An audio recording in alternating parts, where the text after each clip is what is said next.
How's Gabriel coming on?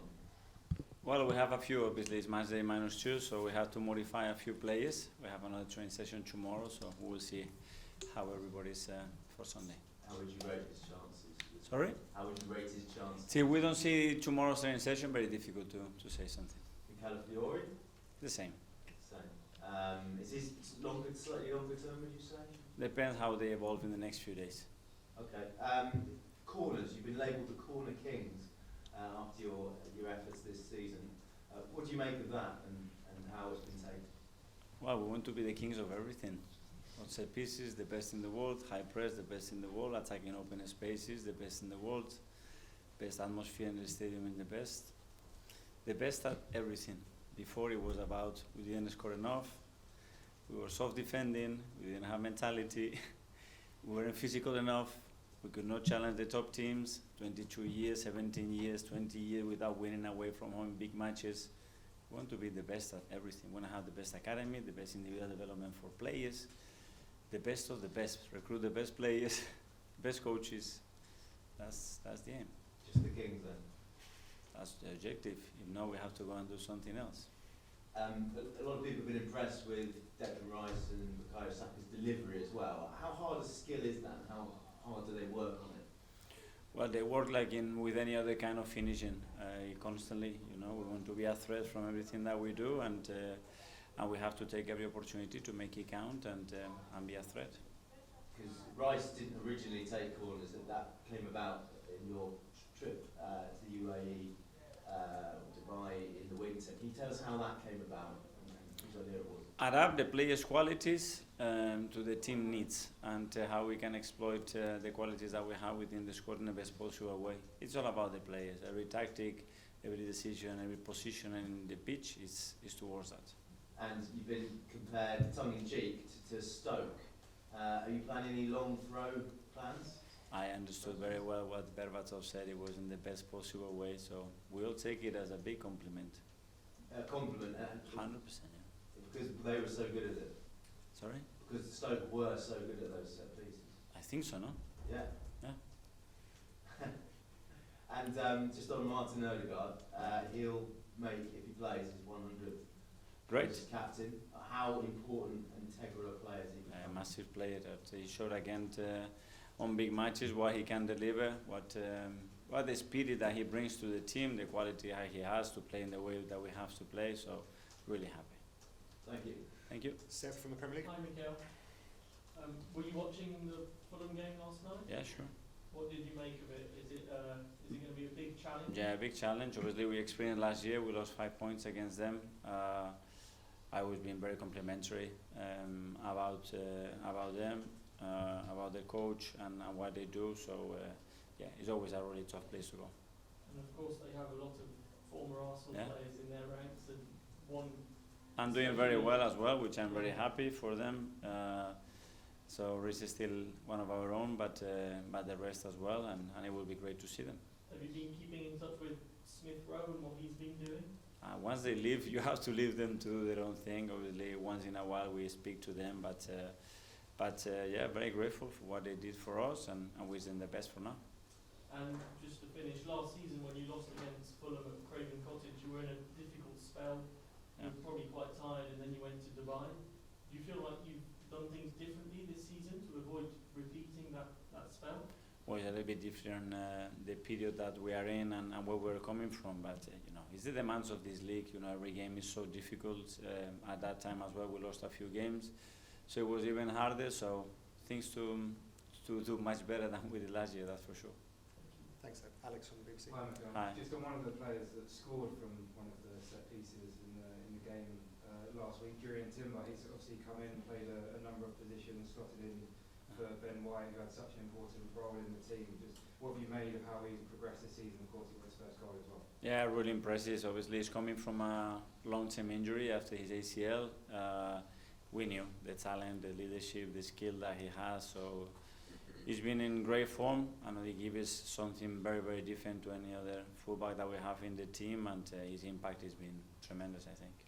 You obviously have an incredible record from set pieces. It's 22 goals from corners since the start of last season. It's clearly getting under the skin of of opposition teams. You even had Gary Neville call Nicolas Jova the most annoying man in football. But what have you made of the attention on your coaching staff? Well, that is great. Obviously, that when we are very good at a lot of things, we take it as a compliment and just as a fuel to be better, because we are not perfect at all, even in that department. Or defending set pieces, we conceded 3 chances.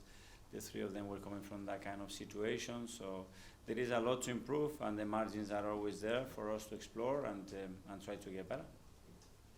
Simon? Mikel, can I just ask, in football in the past, we've had sort of instances where the perception around things has changed. You think of Wenger with nutrition, Pep playing out from the back. Do you think what we're experiencing now with set pieces, we're sort of seeing a change in how people view them? In 5, 10 years, people might talk very differently about set pieces. No, I think it's something that changed 10, 11 years ago, I would say. Not only what is related to set pieces, but all the restarts of play. I remember a lot of big teams that have won a lot of games, a lot of important games, a lot of last-minute games in these kind of scenarios. You look at the Champions League, all the data is there. It hasn't changed that much. The importance of that, because of the margins are smaller and smaller, because the competition is harder.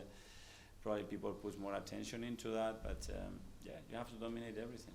Can I ask you one about your backroom staff? We've heard that there's sort of talks to tie them down to new contracts. How important is that? And when you obviously signed your new deal, how important was it for you that they also stay with you as part of it? Yeah, we all try to do it at the same time. It's difficult because it's always 4 or 5 people that have to commit at the same time. It's not easy to do it, but I'm so happy with them.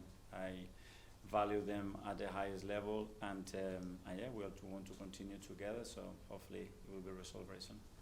Jordan, Athletic. Mikel, you mentioned 10, 11 years ago, set-piece coaches became a thing just as you were finishing as a player. I just wondered, when did you realise yourself that it was undervalued in football, and how did you come to value a set-piece coach so much? Probably when I was a player, because I understood. I was at Everton. I understood how important they were, how difficult it was for the position as well. And then when I came here as well, and we had a period that in some big matches as well we suffered, and then we were out. And then I went to City, and I immediately realized that we had to do something about it, and continue to do that. I think you were quite instrumental in bringing Nico to City before Arsenal. Just tell us about how the 2 of you were introduced. No, I started to do a lot of digging, but in relation to that, in relation to individual development, I think it's an area as well that it was not explored enough, in my opinion. Another evolutions that, in my opinion, the game was going to have, and try to be always ahead when we can to try to maximize those opportunities. Kai, Football London. Hi, Mikel. Obviously, the reunion with Emile this weekend. I just wondered, in that period where Martin was out and being missing a little bit of the creative play, was any part of you thinking, I wish we still had Emile in the squad? Yeah, it was a very tough decision, obviously, to let Emile go, especially because personally I feel really grateful what he did for the club and for me in a period of time that I think he was instrumental to change something around it. But at the end, players have to play. He had a lot of difficult moments as well, a lot of struggles with injuries when we were together, and he needed a fresh start. It's normal, we understood that, and we allowed him to go. With that sort of depth behind Martin in those creative positions, I know you had to tweak the way you set up once Martin was out for a while, and Ethan is maybe the obvious backup. He's in 17, and to throw him into 2 Premier League games feels like a bit of a risk. Is there any sort of regrets or sort of apprehension about that area of the squad, or maybe you wish you had a bit more depth in that position? No, we allowed Fabio to go as well because we wanted to create the room and the space for Ethan, and he has given us every reason to trust him. He's shown that he's ready to make the next step, and it's great to have him. Okay, last couple in the live section. We'll go to Norway Media first. Hi, Mikel. Hi. A couple of questions about Martin if you don't mind. You did an interview on last week, Sky, and he was asked about his reputation as a gentleman within the sport, and you obviously have a long life in football. Have you ever met someone with that combination of performance on the pitch and characteristics on the pitch and personality of it? I don't know. Everybody is unique. Martin is unique. As you said, his character, his personality, the way he's been raised, educated, is at the highest level. And yeah, it's everything that we want to have to represent our club and the team in the best possible way. And you obviously have been talking a lot about Oxford and form after he came back from injury just now. But is there anything specific with his play that you are working on that you tell Martin this you have to improve? Well, there are a few targets at the start of the season, obviously not to share here, but all the players have that, and he's in the right direction, yeah. Okay, and we'll finally go to Phil from PA. Hi, Mikel. Just going back to the set pieces, do you feel like a bit of a sort of modern day trailblazer in the sense you're putting so much emphasis on it?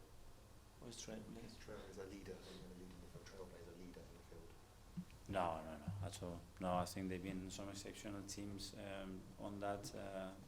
You just want to get better, and whatever we do, and I repeat myself, is not good enough. We can still improve a lot in that sense. But last year we were the team in the history of this club that scored the most goals. We want more. We have more margin. We can do things better.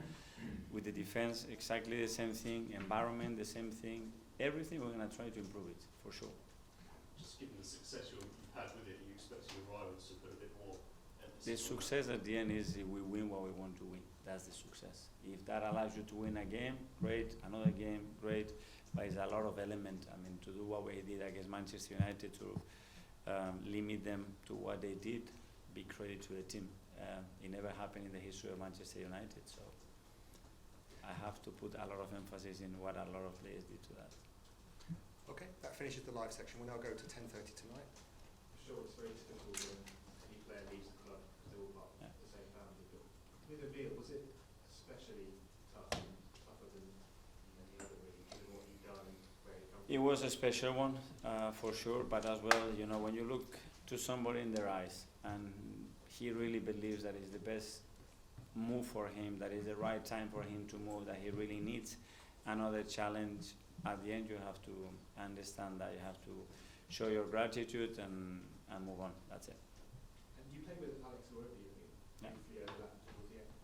His career has been quite sort of up and down to a degree. I think he probably said himself. He's now playing the best of his life. Did you see this player back then? I always liked him a lot, yeah. I always thought that he had a tremendous quality, a very special talent, a talent that is the capacity to play in different spaces, positions as well, and really happy to see him playing at that level. And you say you want to be the kings of everything. How close are you in yours? Very far. I don't think there's never been a team that has achieved that, you know. So do we have the best atmosphere in the world at the stadium? Not yet. Are we in that trajectory? Have we improved a lot? Yeah. Do we have the best academy in the world? Not yet. Do we have the best mentality in the world? Not yet. We want to achieve that. We're the most physical team in the world? No. We have the best individuals to play magic moments every 3 days? No. We are on it. Is it even possible to get to that level, or is it just about constantly striving? I think that way, you know. We're going to score 3 magic moment goals every game. That's the objective. That's a project. We score 1, it's good. We want 2, and then 3. It's not going to happen overnight. But it's a lot of the things that we put targets, you know, it's impossible, no? They have come reality. And just in terms of teams that you've admired, set pieces, where you can get some data, or any specific teams? No, I never admired a team. Never won anyone? Admire a team on set pieces? Admire, no. I wouldn't use that word, no. Watch, I think they're very Yeah, good. well, they've been some really good teams, yeah. Any? I don't know, I have to think. Arsenal, let's say that. Mikel, you've clearly been brilliant in identifying something like a corner routine, because the amount of goals that you score from the corners. Is there something that else within the game, you could tell us if you like, but I'm not expecting you to, but something there fundamentally that you thought, actually, we can really benefit from that? Is there something else that you can see that that you yet to tap into? Yeah, for sure. Obviously, when we are monitoring the team and understanding not only the team but the squad, one of the main things it was the value of our squad. I mean, we want to be the kings of value of the squad in the world, yeah. And last year, I think we were probably the best in Europe. So before it was so far. So we need to do a lot of things to generate value in this squad, to generate value in a lot of things that we do. So we need to have a project and we need to work on that. And we did it for 3 or 4 years, and last year it was the first time or the second time that we had the highest value in any squad in Europe. That's an objective, and now it's a reality. So it's great to see that, because a lot of people involved putting effort into things, and then it happened. But you have to think that way. In terms of value, in terms of what they do, what the output, or the actual, the actual. In every sense, what they produce, how they can perform, what is the actual value in that market, what is the sustainability of that squad, in what kind of phase each player is, the squad is, the starting 11 is, the academy is, what is the pathway there is. A lot of things that you have to plan out, because you want to make it sustainable performance, and as well the capacity to constantly evolve as a team and the demands of this game, and we are doing it. Are you a manager that, just looking at Sunday's game, you're a manager that looks back upon last season, you dropped 3 points there, you dropped 2 points at home against Fulham. I guess they're easy. I mean, it's been such a strange season, isn't it? It's looked such a strange table, if you like. But you can almost, put 5 points in straight away, can't you? Do you have to look at it like that? Or Unfortunately, it's not that easy, because as well the opposition plays and they merit to get points. You haven't been the best on that day. It can be from other factors as well. This season has already happened. So that's it. What is going, unfortunately, is going, learn from it, make sure that you are better equipped and prepared for the next one, and then it's about delivering when you have the chance to do it. Finally, we'll go to Ed. I wanted to ask about your set piece, coach. Do you think he's enjoying all the attention that he's getting and all the credit he's getting from everybody else? Obviously, he's very visible when he comes up and you have a corner or set piece. You take a step back in the dugout and he comes to the front. Does he enjoy all of that attention? I don't know, obviously the fulfillment of his work, it's very recognizable, and he needs to be very proud of that. Not only him as well, but a lot of people that puts a lot of effort into preparation, into a lot of things, starting with data, with analysis, with video, in training session, a lot of the staff that participates on that, and then the players that are the main protagonists at the end to deliver something. Saliba didn't score the nicest goal of his career the other day.